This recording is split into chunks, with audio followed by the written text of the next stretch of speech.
Okay, so this is kind of being like on an extremely nerdy date with me because I just cooked dinner and I am eating dinner. And if you are bothered by the sound of chewing, then you probably will fucking hate this video. But if you're not, then the close reading of Ship 30 for 30 was built for you. um, yeah, so I figured I'd just keep going.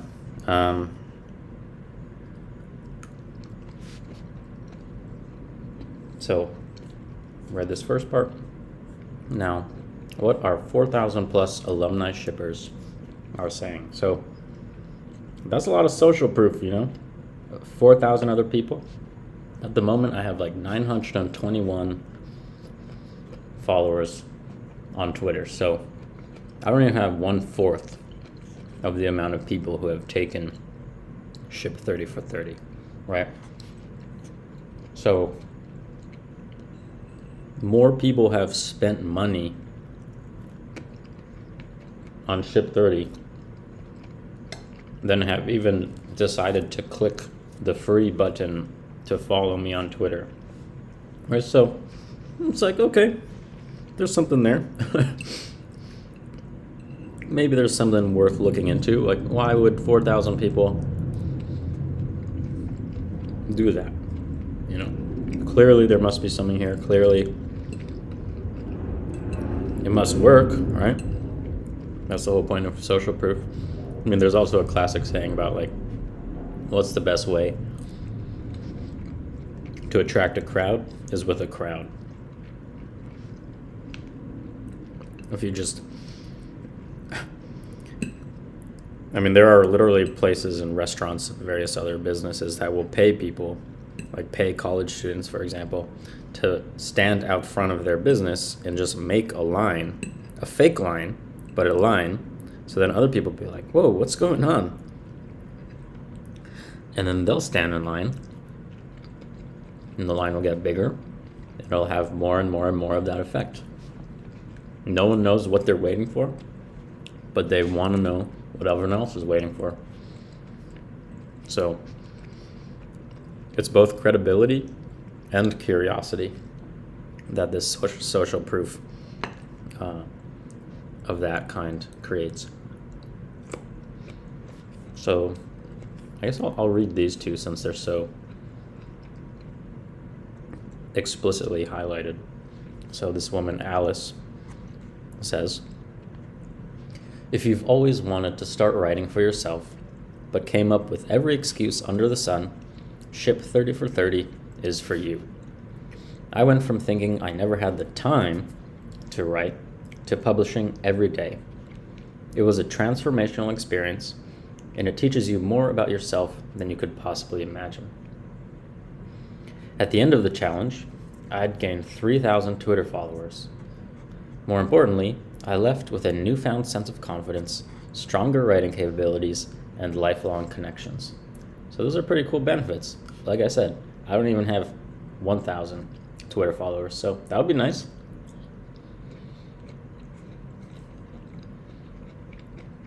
And again, I'm not reading this as an endorsement. I'm just reading this as a human being, kind of narrating my experience of reading the sales page, right? And it's like, okay, well,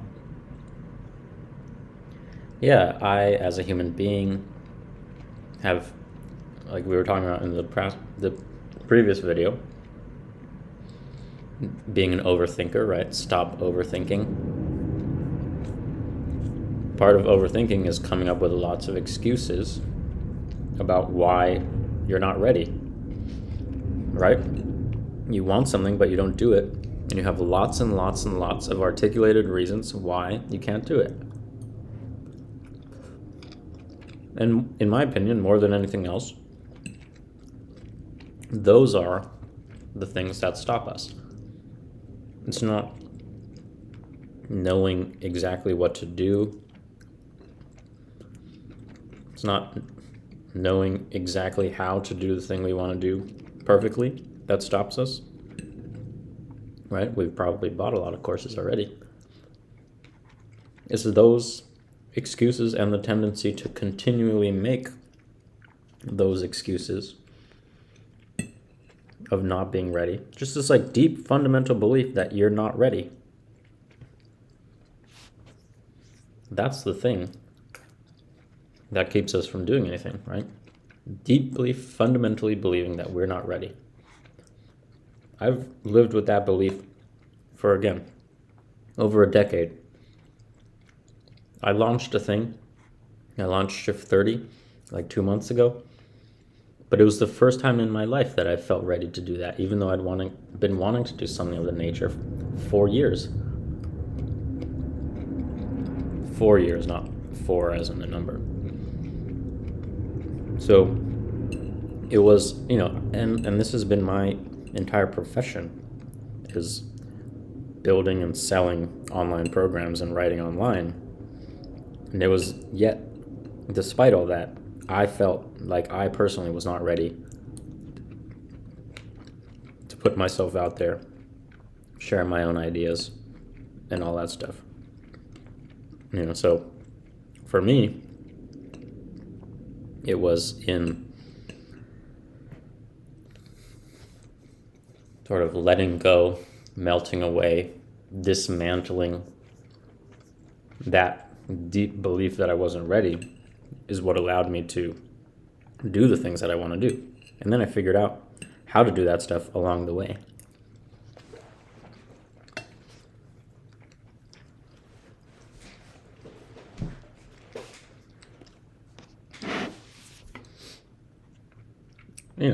And this woman, Alice, she's not saying exactly how did Ship 30 help her achieve this, right? And that's the thing, it's kind of a black box. It's like, I don't know what exactly the advice was or what exactly the experience was within Ship 30 that allowed her to realize that she was capable of publishing every day. But something about Ship 30, right? And I want to know. I want to go from stuck and full of excuses to publishing every day, like she talks about feeling like I'm ready and I don't have excuses anymore. Yeah, I want that. And that's the power of this testimonial. Is like, oh, okay, well, I guess the way to do that, the way it worked for her, was Ship 30. Again, I don't know what about Ship 30, but something within this thing that I can buy, Ship 30, gave her those benefits, and I want them too.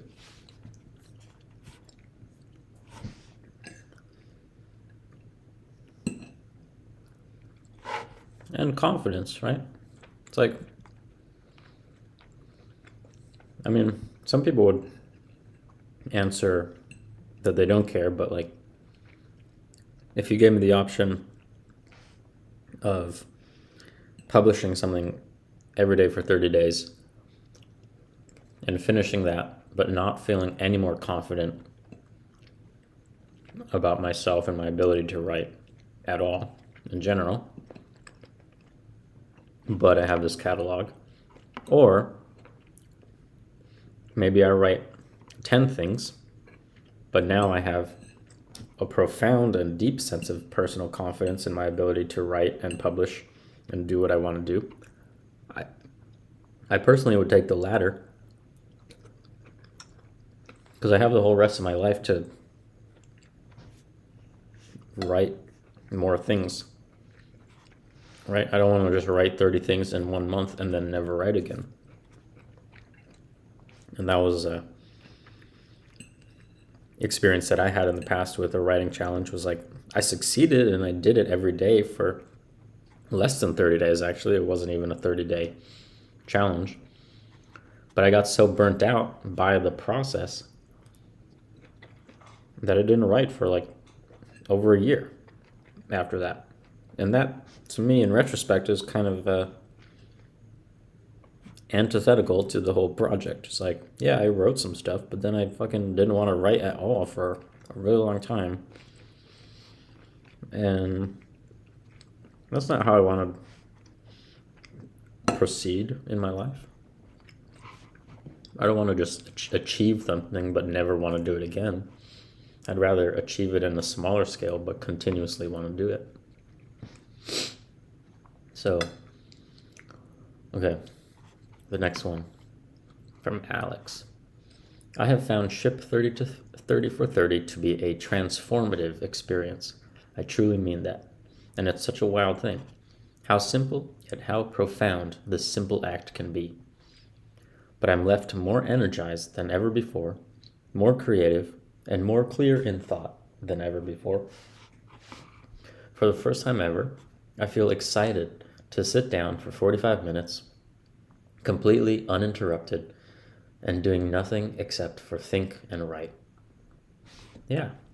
I mean, again, I don't struggle with this quite so much anymore, but there was a time when the prospect of doing this was so like desirable for me, but also not really something that I could even imagine myself doing. So to hear that someone had been able to reach this was hugely compelling, hugely. You know, it is. That would be a transformation from where I was before.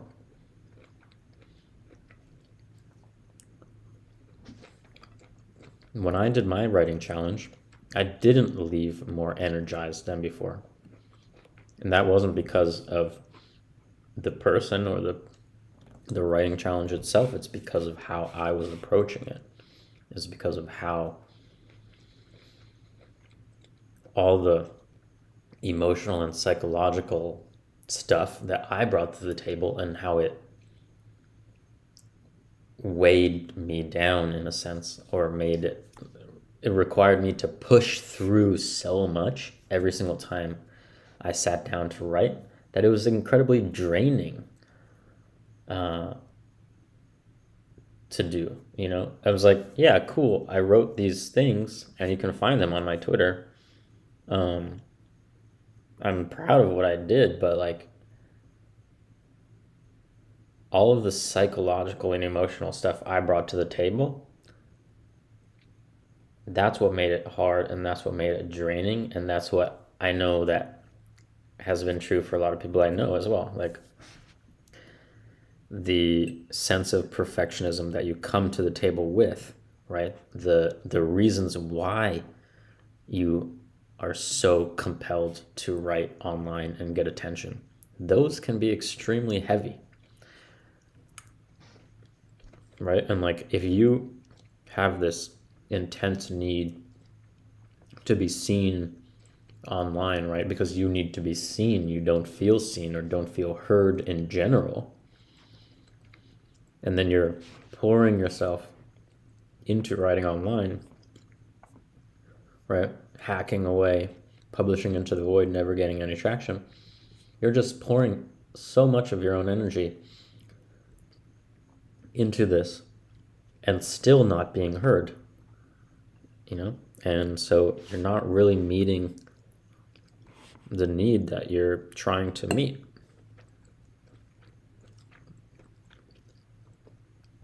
But that's something that you and I brought to the table, you know?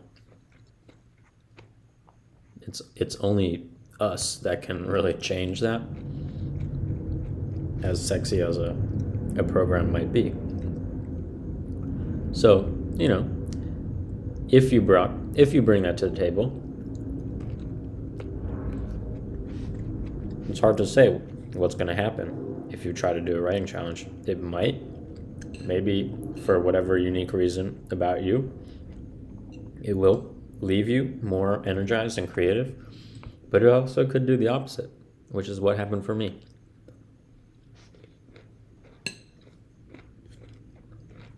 Okay, I'm not going to watch those, but I'll skim through these a little bit, right?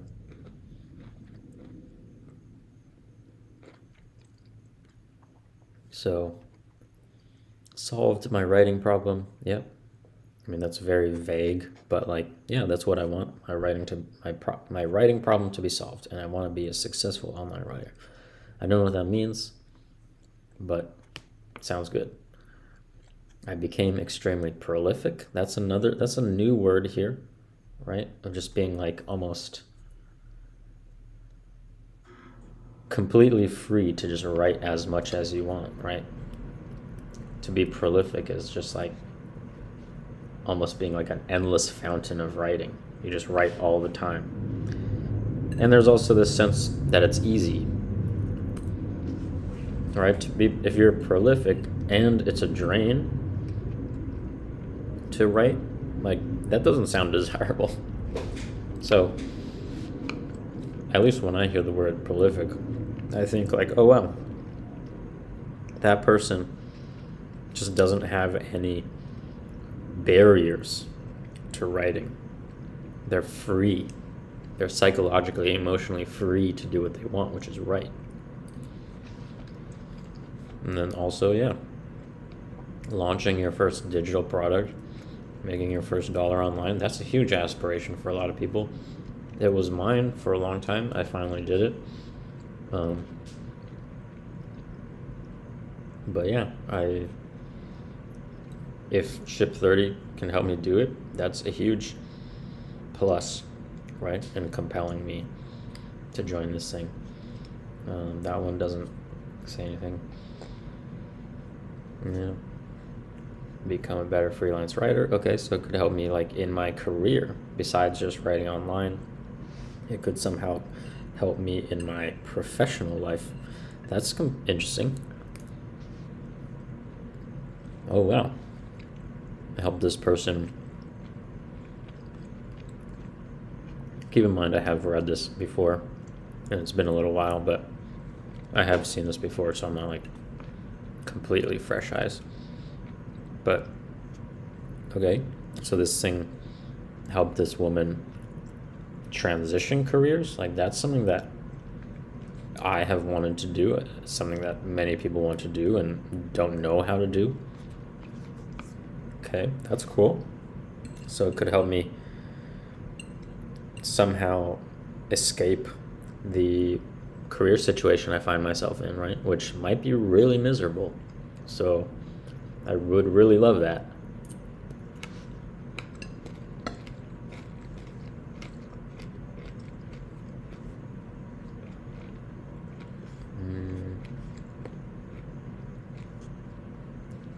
Yeah, this idea that learning to write can be a superpower.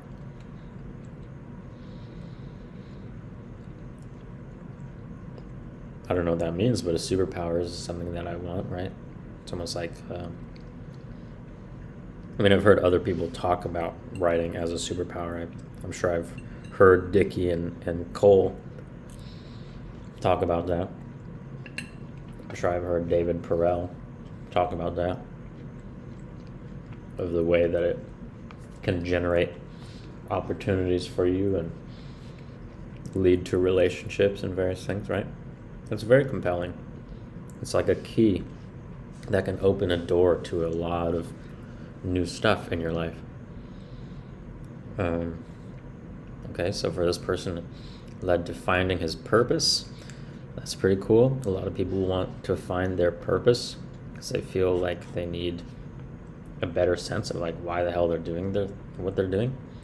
And then a 6-figure raise, that's pretty substantial.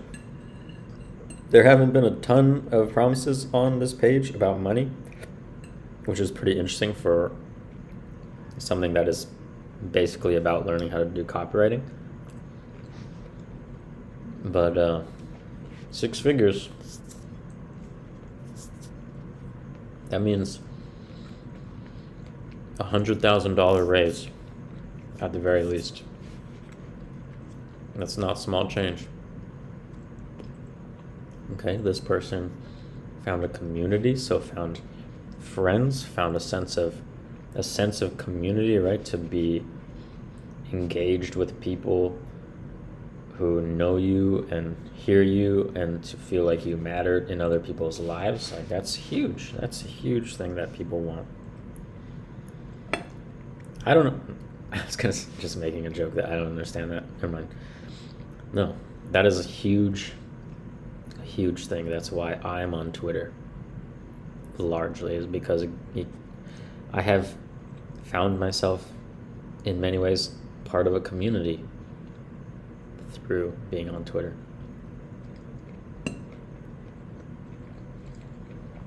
Changed my life. Yep. Okay. Kind of vague, but that sounds good. One sec.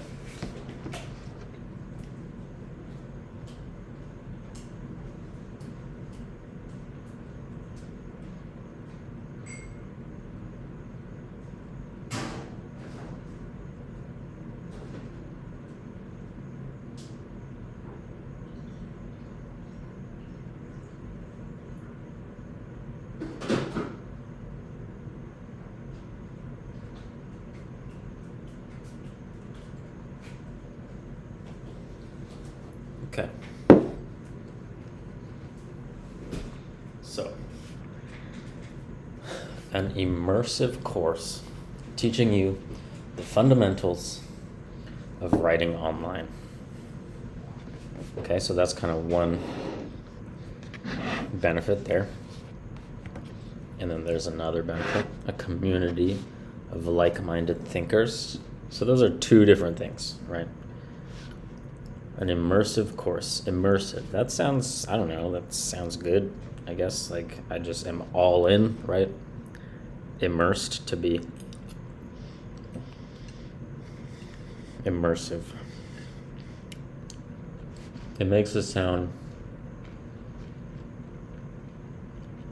like you'll get more out of it because when you're immersed in something, like, that's what happens when you go swimming. You're immersed in the water, like you're just soaking it up, right? You're not just like doing it for a few minutes once a week. You're immersed in it. You're just soaking it all up in all, like, through all of your pores, right? That's what immersive means to me. That's how I hear it.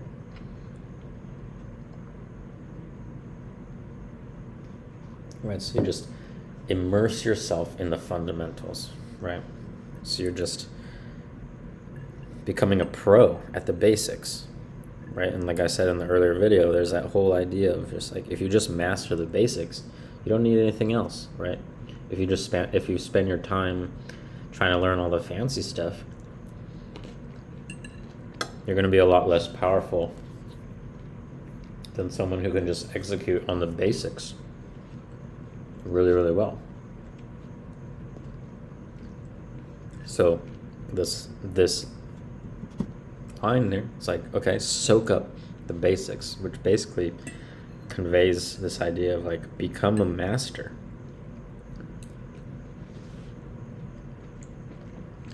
Become a master of the craft. And then it's like, okay, a community, like I was saying just earlier, a community. So being a part of having friendships and mattering to people and caring for others and supporting others, right? To not feel alone or lonely.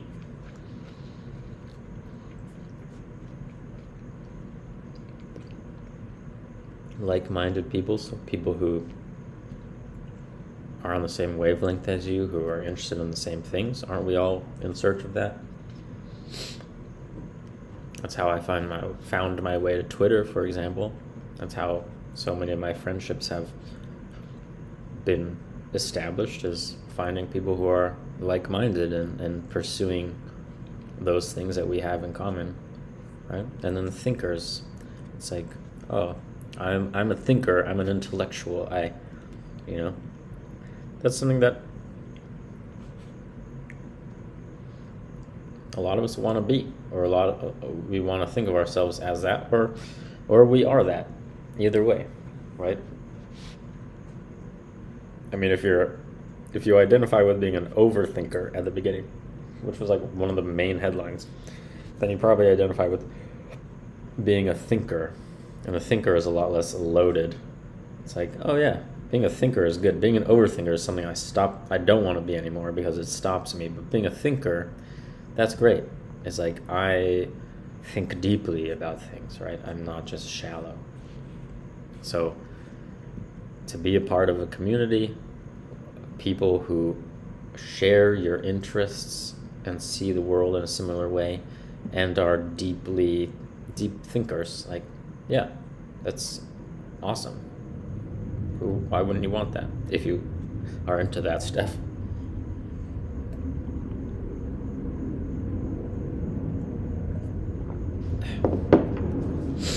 So just some screenshots showing, hey look, real people. It's not a scam.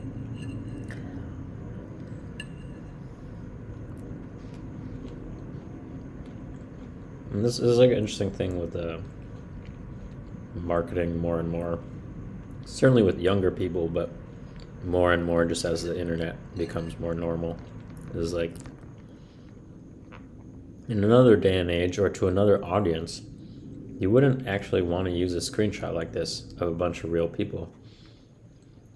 You would want to use, like stock photos or pictures of models or something like that, but for an audience of millennial age people who value authenticity and who value not having everything be polished and perfect, who want to see real, showing just a screenshot of Zoom is like, oh yeah, that's what I want. I don't want it to be perfect. Okay, so data-driven writer, I don't know, that's kind of dropped in from nowhere. Right? I don't think that it has mentioned data anywhere so far.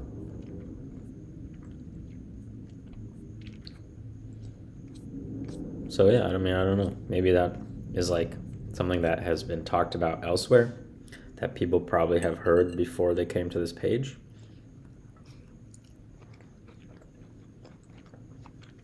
I just know from having spent so much time in this world of like online marketing and writing that being data driven, that's like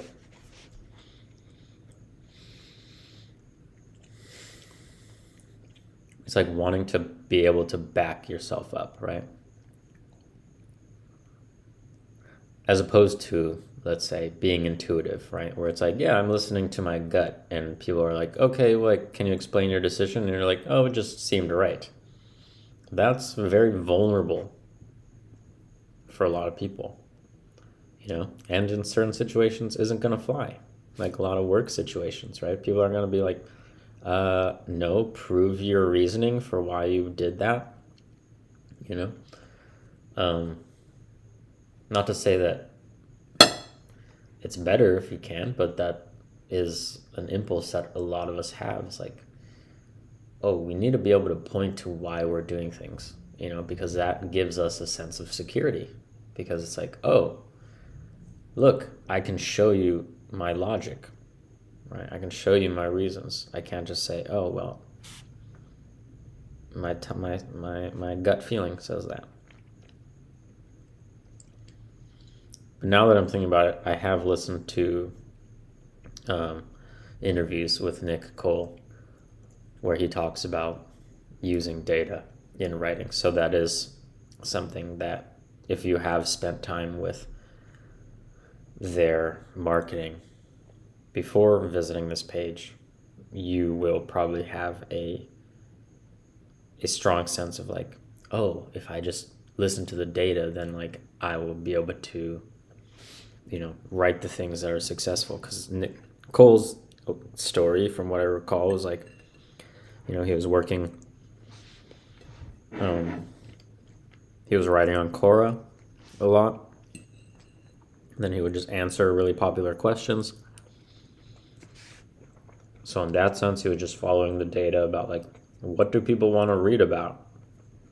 Oh, well, Quora is showing me that people are interested in these questions, so I'll write about that, right? So he's following the data and he gets eyeballs that way.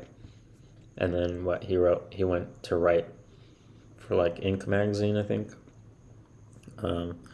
or some other magazines like that.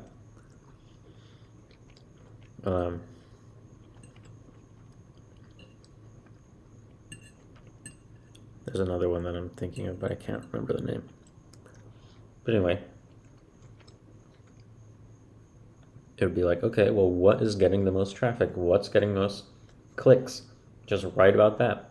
That's what people want to read about, right? So you're not going to publish into the void and just get crickets if you're reading or if you're writing on the topics that the data shows you as popular, right? So you can skip that whole frustration about writing about things that no one cares about reading.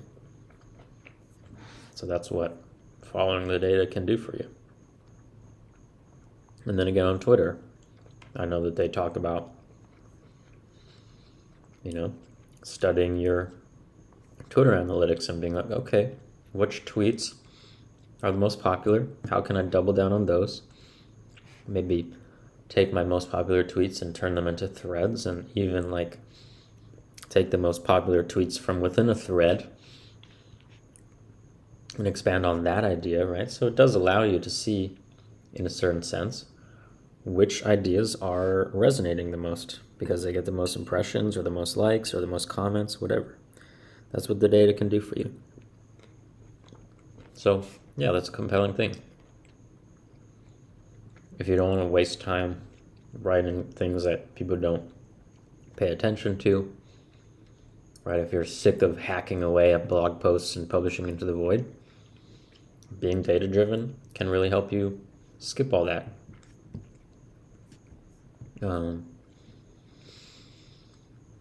Okay, that's just like a picture of inside. Here's a little more stuff from inside, just some motivation advice from Dickie Bush.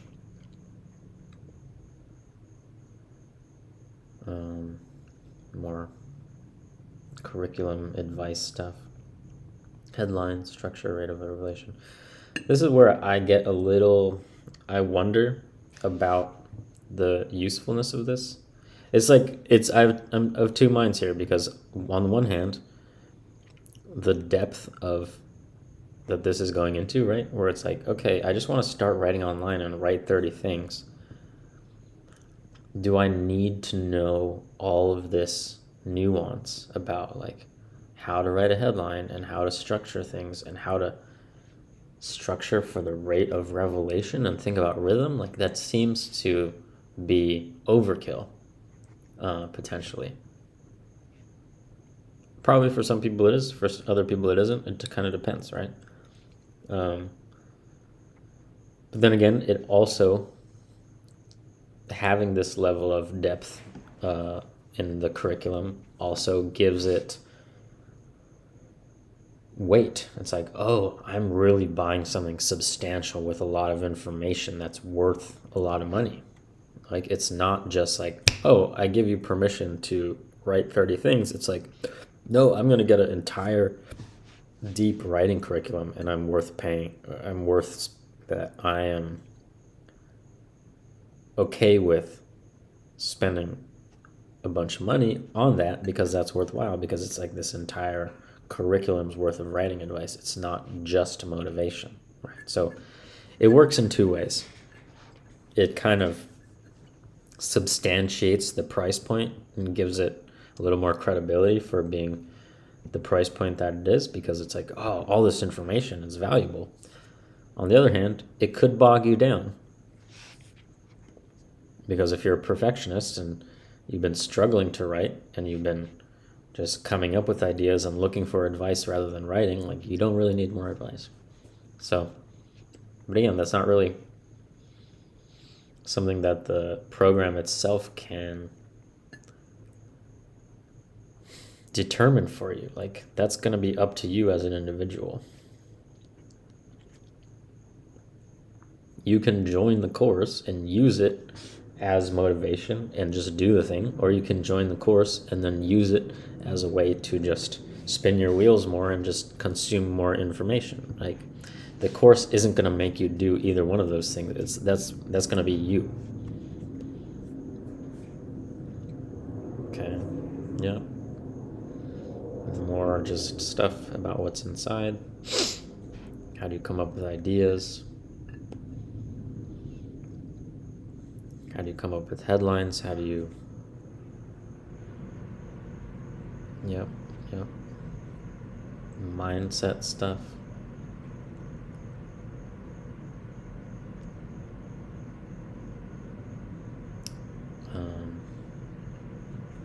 Some more tactical stuff. How to structure the page, even like basically make notes for yourself on the page so that you're not just overwhelmed by this blank page syndrome, Yeah, that's a huge problem that people have.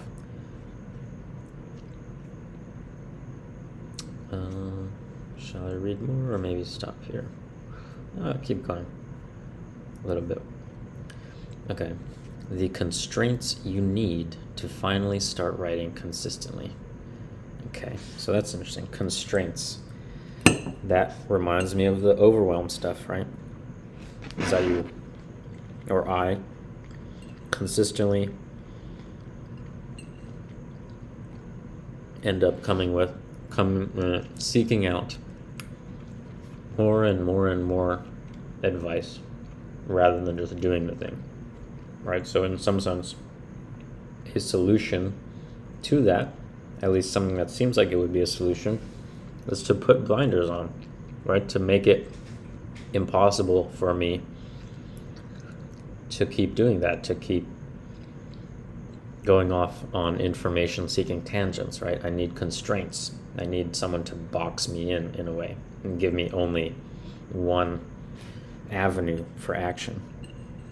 I don't think that just necessarily works that way. It can work that way, and it's a powerful metaphor, right? That the way to get ourselves to do what we want is to constrain ourselves. It's a very behavioral psychology lab rat kind of way of thinking about yourself, and it can work. Doesn't always work, but it can work for us sometimes, and at the right time it can be great.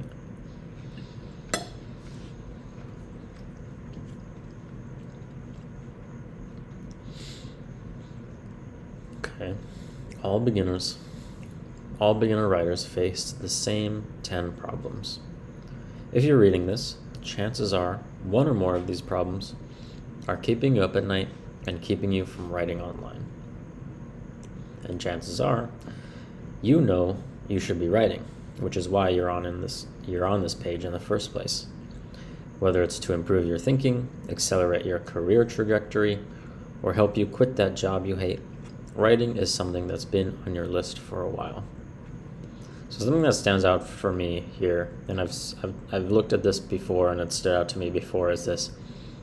Well, I mean, I've written this as a copywriter and I've seen it elsewhere. It's like, you should be doing this thing, and that's a tricky thing.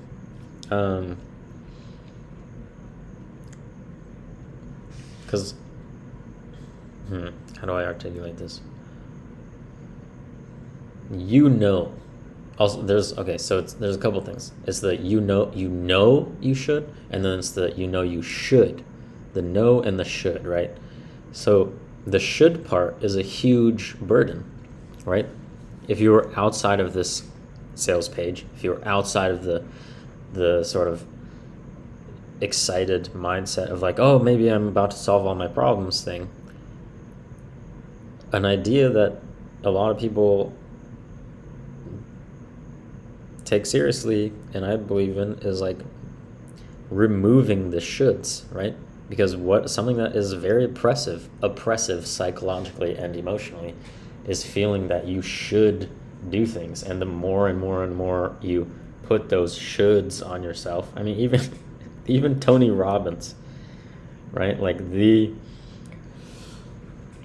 king of self-help, Tony Robbins, he says, stop shooting on yourself. Stop shooting on yourself. Because it weighs on you. It's a way of like burdening yourself to say, I should do this, I should do that, I should do it better, I should do it this way. It doesn't actually help you. So it's a weird thing in copy, right, to just take that and don't even question it, and to almost like use it back at the person reading it. It's like, do we really want to emphasize that for the person, that they should be doing a thing? Because maybe they want to do it, but them thinking that, or us thinking that we need to and should do it, actually isn't helping us. So I've always been kind of uncomfortable with that as a copy thing, right? Like, imagine someone telling you this face to face, like, you know you should be doing that, dude. Like, that's not really, it's like, okay, yeah, I do know that.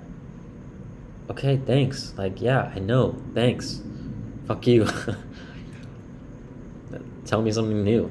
Yeah, I know I should be, right? That whole sense that I should be is what's fucking weighing me down.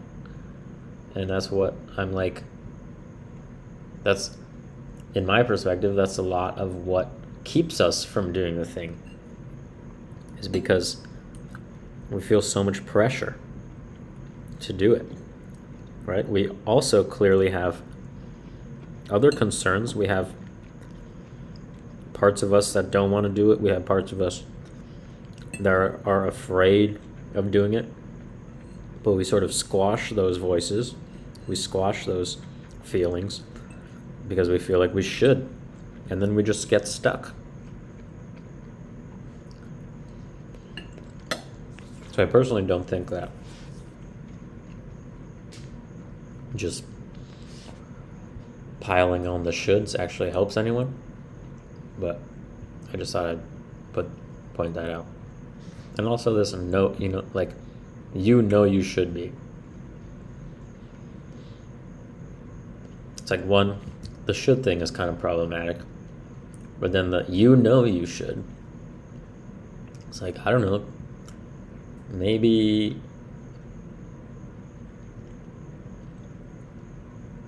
like saying that you know,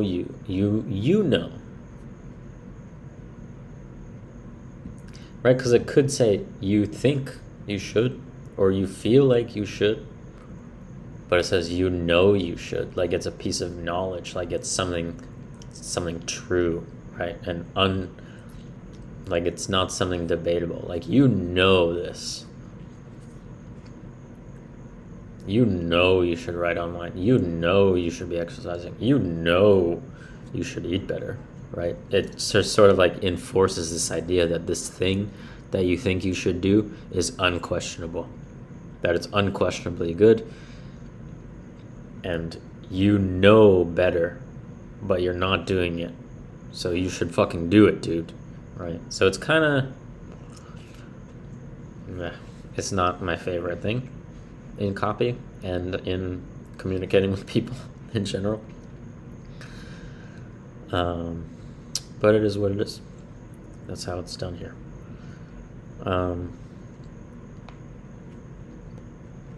But yeah, and if you're reading this, chances are these things are preoccupying you in some way.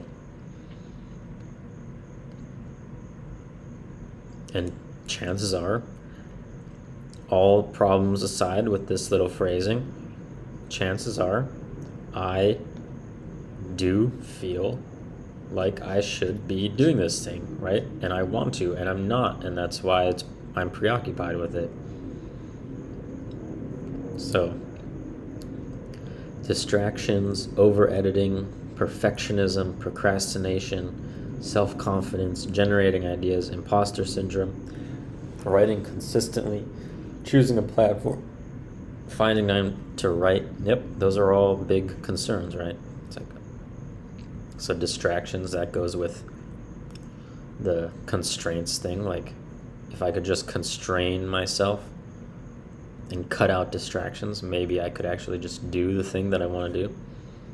Maybe if I didn't spend so much time over editing this stuff and I just hit publish, then I could just write things finally, right? And just publish things finally. But the thing that keeps me from it is like fiddling with it over and over and over again after I write it, even though it doesn't actually make it really better.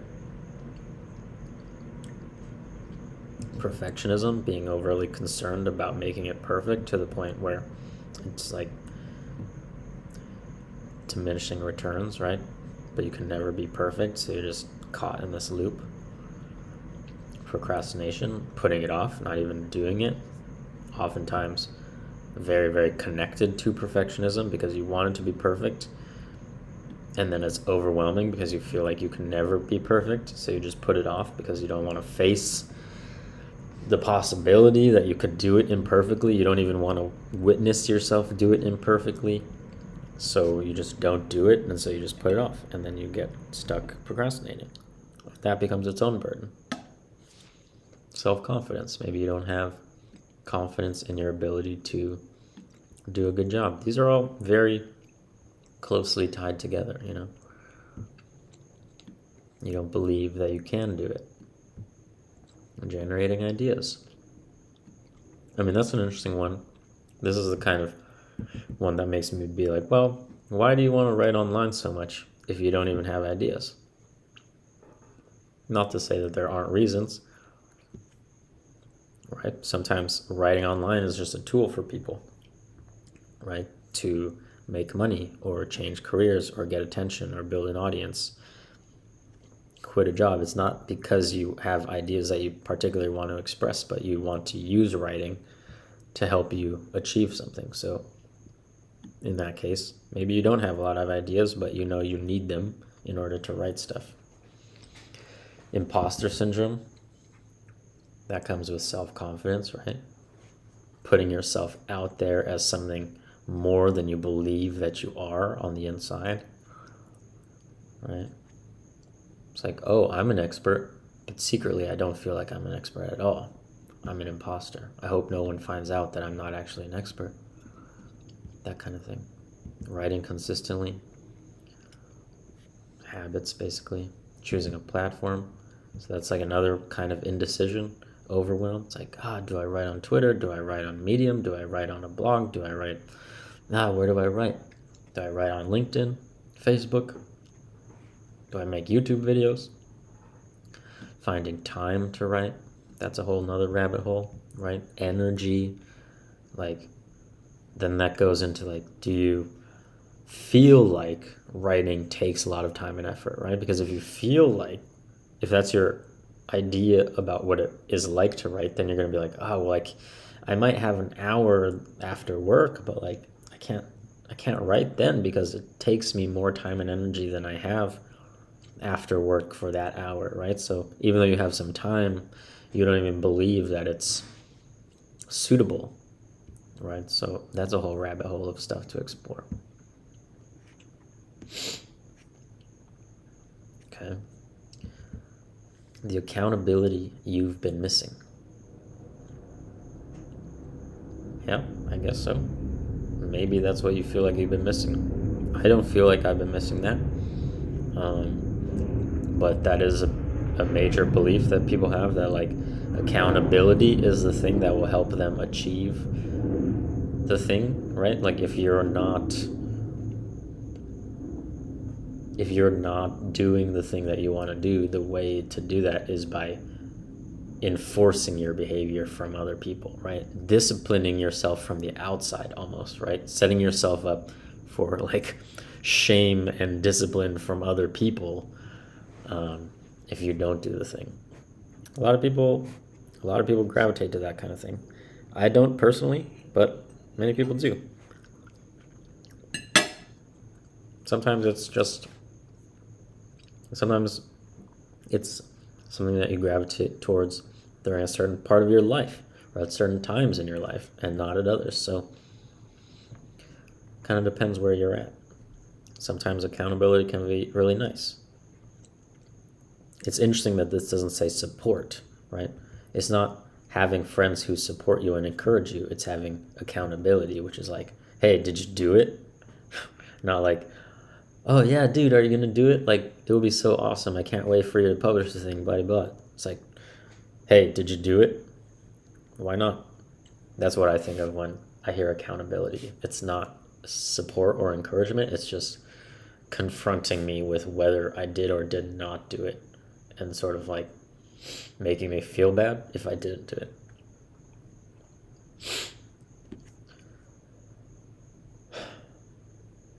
Right, accountability to me brings up something very different than this idea of writing with a community.